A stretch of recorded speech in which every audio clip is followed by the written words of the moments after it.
안녕하십니까. 저는 제주 연동도장에서 정산도를 신앙하는 강성진이라 합니다. 저와 함께 공부해 글 책은 노자가 옳았다.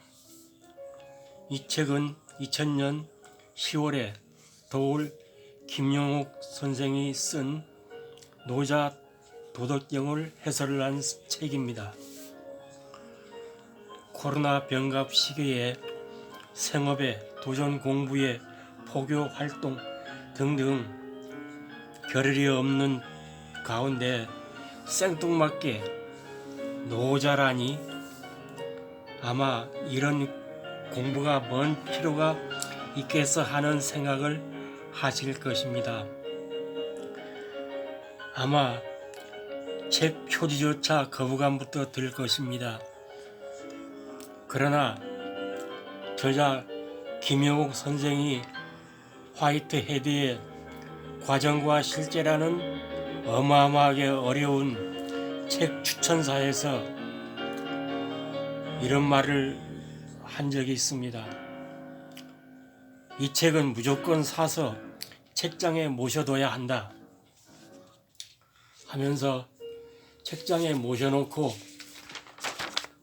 후일 내 자손중에서 이 책을 이해할 인재가 나와주길 매일 기도하라 하였습니다.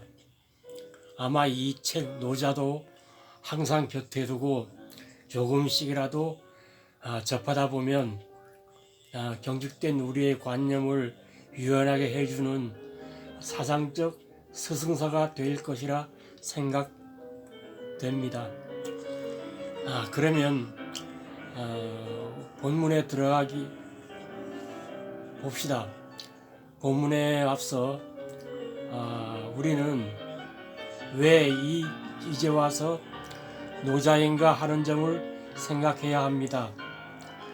차츰 본문에서 설명이 있을 것이지만 지금 우리는 선과 악이 대립이라는 과학과 서양의 기독교적인 관념에 사로잡혀 비움의 쓰임에 대한 사상을 잊고 있다는 것입니다. 모쪼록 한 장 한 장 공부하다 보면 관념의 유연자가 고양될 것이라 생각됩니다. 그러면 본문에 들어가 봅시다. 노자가 옳았다.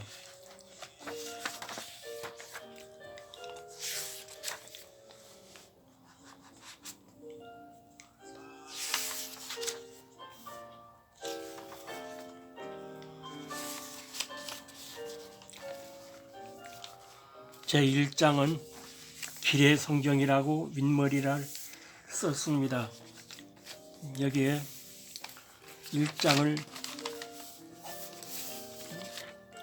노트에 옮겨봤습니다. 한번 읽어보겠습니다. 도가도 비상도 명가명 비상명 무명천지 지시 유명만물지모 고상무욕 이관기묘 상유욕이 관기교 비양자동 추리이명 동의지연 현지우현 중묘지문 글자 한 글자 해도 그렇게 어려운 글자는 없을 것이라고 봅니다. 그러면 이 뜻을 전체적으로 한번 김용옥 선생님이 해설한 해설로 한번 읽어보겠습니다. 첫째 가름 도를 도라고 말하면 그것은 늘 그러한 도가 아니다. 이름을 이름 지으면 그것은 늘 그러한 이름이 아니다. 이름이 없는 것을 천지의 일컬음 처음이라 하고 이름이 있는 것을 만물의 엄이라고 합니다. 그러므로 늘 욕심이 없으면 그 묘함을 보고 늘 욕심이 있으면 그 가생이를 본다. 그런데 이 둘은 같은 것이다. 사람이 알무로 나와서 이름만 달리했을 뿐이다. 이와 같음을 일컬어 가물타고 한다. 가물코 또 가물토다. 문 묘함이 모두 이 문에서 나오는 도다. 여기서 우리가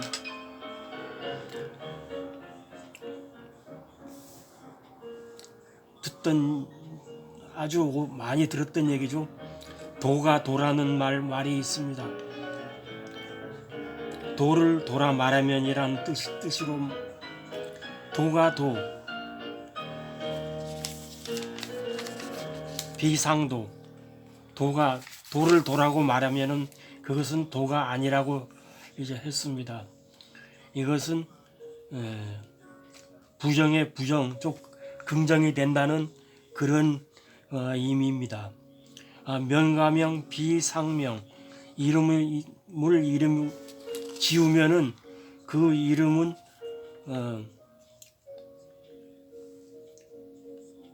그 이름이 아니라고 했습니다. 여기서 우리는 공자의 정명사상이 있습니다. 우리 우주변화의 원리책을 보게 되면은 우주변화의 원리책에서도 앞장에 공자가 정명에 대해서 한 장을 하려는 구절이 나옵니다.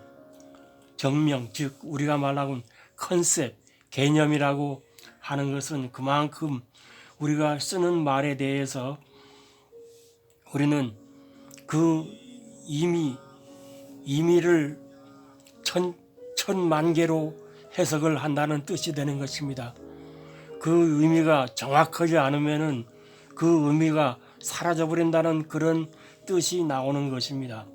자, 그러면은 여기서 유의할 말은 도가 도라는 말과 맨 끝에 나오는 중묘지문입니다. 중묘지문, 모든 것은 이 문에서 나온다는 것입니다. 자, 그러면은 한 장 한 장 처음으로 들어가서 읽어보겠습니다.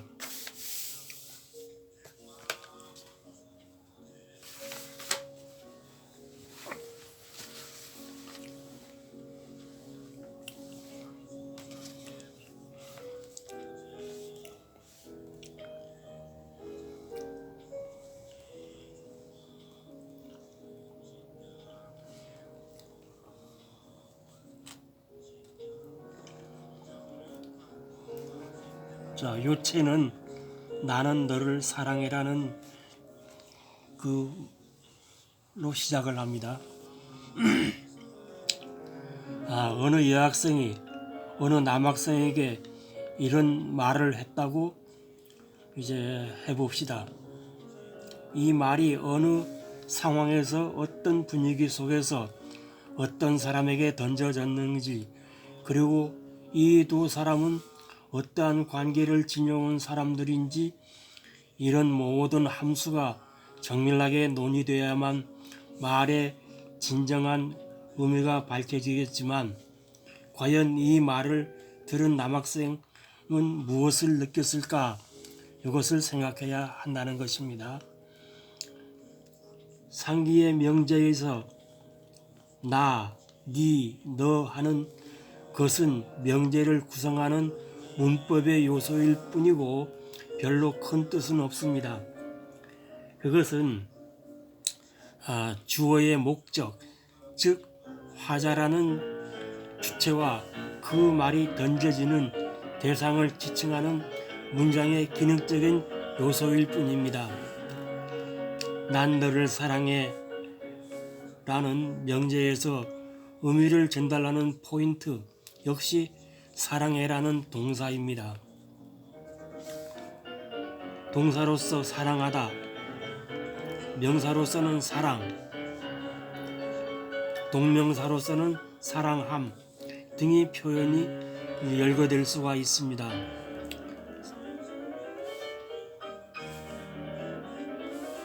그런데 여기에서 중요한 것은 사랑해라는 것이 화자의 어떠한 느낌을 전달하고 있던지 간에 그 느낌이 사랑해라는 말로서 표현됐다는 사실입니다.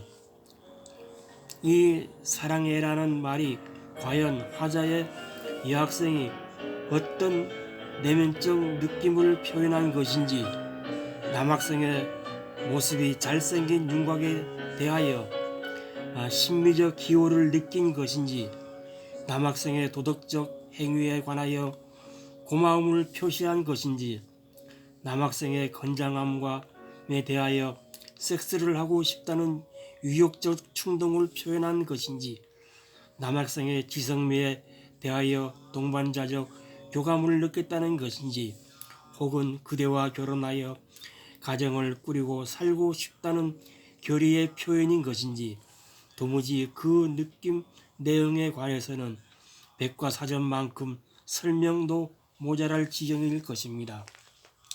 그런데 사랑해를 말로 하지 않고 얼굴을 살짝 붉혔다든지, 오묘한 시선을 던졌다든가, 부끄러워 고개를 숙였다든지, 눈물을 글썽거렸다든가, 머뭇거렸다든가, 끝내 아무 말 하지도 않았다든지 했다면 과연 어떤 느낌이었을까요? 과연 말로 하는 것보다 전달하는 의도가 덜 전달되었을까? 표정의 메시지의 내용은 전달함이 없었을까? 애매한 표정은 오해를 불러일으켰을까? 아마도 이 글을 읽는 독자 대부분은 사랑해라고 말로 하는 것보다는 얼굴을 붉히는 언어 이전의 표정의 전달력이 더 효과적일 수 있다는 것을 알게 됩니다. 더 내면의 실상을 잘 나타내주고 있었다라고 생각할 것입니다. 그것은 독자들이 이미 수천 년 동안 노자가 읽혀내려온 문명의 감성 속에서 살아온 사람들이기 때문입니다. 여기서 가장 중요한 테마는 말로 표현되었다는 사실입니다. 이것을 줄여서 언표되었다라고 해봅시다. 사실 이 책은 평생 나의 사유의 기반이었던 노자라는 서물이 내용을 아주 쉽게 원문에 대한 주의 형식을 취하지 않고 실제적으로 우리의 삶에 던져주는 의미만을 선별하여 해설하는 방식으로 풀이하기 위하여 집필된 것입니다. 그런데 서두를 장식하다 보니 또다시 이러한 서술이 되고 있다는 생각이 듭니다. 내가 이런 집필을 기억하게 된 가장 직접적인 이유는 노자에 대한 나의 사유가 너무 깊고 넓어서 점점 집필이 불가능해지는 방향으로 진행되고 있다는 공포감이 들었기 때문입니다. 노자라는 텍스트에 관한 정보의 양이 너무나 방대해졌기 때문에 최근 노자에 대한 대역지를 쓰려고 했다가 원고지 4,000매를 본문에 들어가지도 못하고 서문으로 낭비해버리고 말았습니다. 4,000매가 넘는 미간의 원고가 내 서재 한 켠에 지금도 쌓여 있습니다. 그래서 이런 학술적 작업을 포기하고 쉽게 대중과 호흡하는 방식으로 쓰자 하고 큰 맘을 먹었지만 자꾸 어려워지는 느낌이 드는 것입니다. 자, 그러나 노자는 노자입니다. 노자라는 텍스트를 무시할 수 없습니다. 아무리 텍스트를 떠나 의미만을 이야기한다 해도 그 텍스트의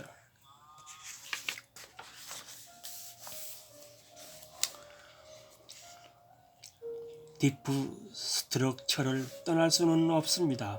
우리는 노자를 이해해야 합니다.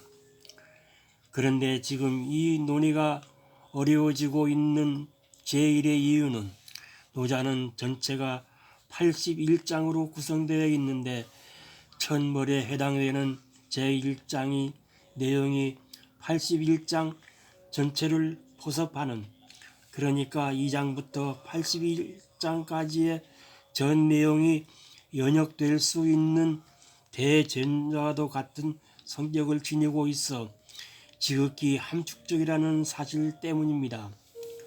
그래서 하는 수 없이 좀 어렵더라도 제1장의 내용을 충실히 이해하는 자세가 필요합니다. 제1장을 제대로 이해하면 노자라는 텍스트는 쉽게 빠개집니다. 그런데 제1장은 제대로 이해하기가 어렵습니다. 그 가장 중요한 이유는 이미 우리의 일상 언어가 근대화 과정을 거치면서 서양화되어 있어서 우리가 사유 자체가 서구화되었기 때문입니다. 이 서구화의 근본에는 헬레니즘과 헤브라이즘이 초월주의, 관념주의, 이상주의, 존재, 이 자리 잡고 있습니다. 우리는 우리의 모든 편견과 선이해를 버리고 노자라는 텍스트 그 자체로 다시 들어가야 합니다. 나는 너를 사랑해라는 명제에서 가장 중요한 것은 사랑해라는 것이 이 표현되었다는 사실이라고 이미 누차 말했습니다. 언표라는 것은 말로 표현됐다는 것입니다. 말로 표현되었다는 것은 과연 무슨 뜻일까요? 일반적으로 말이라는 것은 말로 표현되기 이전에 의식에 떠오른 임의 체계를 지칭하는 것으로 이해되고 있습니다.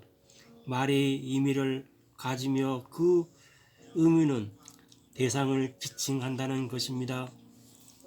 사랑한다는 말 한마디에 국한시켜 이야기해보면 사랑한다는 말이 선택되기까지 그 이전의 세계에는 화자의 의식상에서 복잡하고도 혼돈스러운, 그러면서도 표현하기 어려운 미묘한 감정이 얽혀있는 그러한 세계입니다.